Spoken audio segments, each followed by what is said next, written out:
ঘন জঙ্গলের মাঝে ছিল এক সুন্দর ছোট্ট ঘর। ঘরের পাশে বয়ে যেত শান্ত নদী। সেখানে থাকতো 3 বন্ধু। চলো নদীর পাশে খেলতে যাই। ঠিক আছে, কিন্তু সাবধানে থাকবে। আজ আমরা অনেক মজা করব। এই নদীটা কত সুন্দর। আমি একটু কাছে গিয়ে দেখি। পানি কত ঠান্ডা। আমি পড়ে গিয়েছি। আমি ডুবে যাচ্ছি। কেউ আমাকে বাঁচাও। নিজেই উঠতে পারো না? আমি সাহায্য করব না। ভয় পেও না।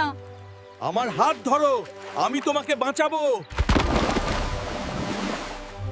ধন্যবাদ বন্ধু। তুমি আমার জীবন বাঁচিয়েছো।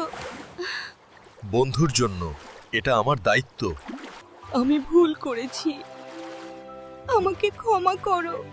আমিও তোমাদের সাথে। বন্ধুত্ব মানে একে অপরকে সাহায্য করা। আমরা সব সময় একসাথে থাকবো। আমরা এখন সত্যিকার বন্ধু। ভিডিও থেকে শিখলাম, সত্যিকার বন্ধু কখনো বিপদে ফেলে না, সব সময় পাশে থাকে। এটাই সত্যিকার বন্ধুত্ব।